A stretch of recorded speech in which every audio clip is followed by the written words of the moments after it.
Assalamu alaikum rahmatullahi wa barakatuh. Hi, hey, hello. I don't know if you can hear me. It's pouring rain, alhamdulillah. Allahu Akbar.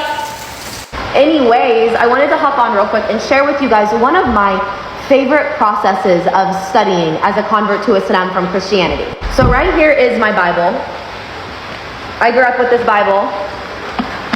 There are tabs and highlights and papers from 15 years ago in this Bible. And here we have my favorite copy, my favorite translation of the Holy Qur'an. The Holy Qur'an in today's English by Yahya Imre. Now, my favorite thing to do is while I'm studying my Qur'an or just reading the translation here, I like to cross-reference it with my Bible. Now, I love having this conversation and doing this with my husband because as a born Muslim, he wasn't really exposed to the Bible or the Torah or anything, he just read the Qur'an growing up. But I, however, am a huge believer in the fact that Islam is the final Abrahamic religion. The Prophet Muhammad ﷺ was the seal on the Abrahamic religions from Allah. We as Muslims are told to love and respect the gospel and the previous prophets that were sent from Allah. And I think it's very important that we do our due diligence in understanding all of these religions and where our religion comes from. We know that when the Muslims escaped and went to the Abyssinian king, one thing that they did was recite from the Qur'an about Isa, may Allah be pleased with him. And the Abyssinian king was like, how do you know about these revelations? How do you know about him and his life? And they were like, the Qur'an, duh. So just for funsies, I wanted to hop on here and show you some of my studies and some of my reflections, which I think is just fun.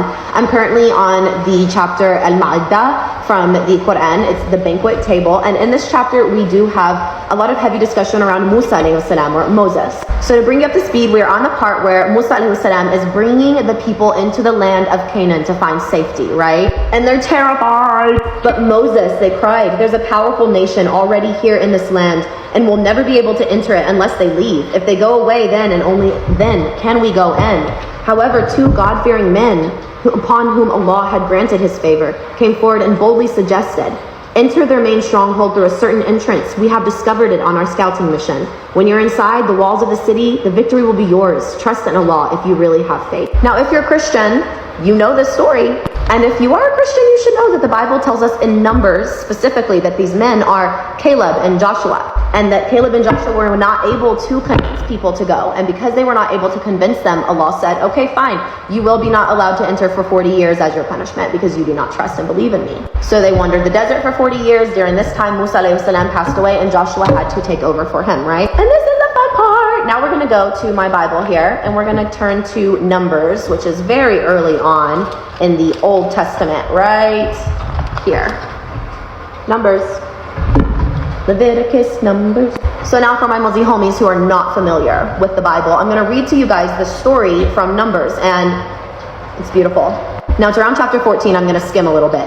That night all the people of the community raised their voices and wept aloud. All the Israelites grumbled against Moses and Aaron, and the whole assembly said to them, if only we had died in Egypt or in this desert. Why would the Lord bring us to this land only to let us be followed by the sword? They're all convinced their children and women are going to be just pillaged. It's a whole thing. Then Musa, Moses, and Harun, Aaron fell face down in front of the Israelite assembly gathered there. And Joshua, son of Nun, and Caleb, son of Jephunneh, who were among those who had been told to explore the land, tore their clothes and said to the entire Israelite assembly, the land we passed through and explored is exceedingly good. If the Lord is pleased with us, he will lead us into that land of flowing milk and honey, and will give it to us. Do not be afraid of the people there, for he will swallow them up. Their protection is gone. The Lord is with us, so do not fear. So the Bible tells us that there were 12 spies that went, and the Qur'an mentions two men, which we know from the Bible as Caleb and Joshua. Anywho, doing this for me is so satisfying. It's so fulfilling. I love being able to just prove over and over and over that Islam is the truth. Islam came down to finalize all of the Abrahamic religions. The Prophet Muhammad ﷺ was the seal of the prophets. And if you want to hear more information about this, if you enjoy this kind of comparative studies that I like to do on my own, let me know and maybe I'll share more with you from the Qur'an and the Bible, inshallah. Assalamu alaikum rahmatullahi wa barakatuh. Bye.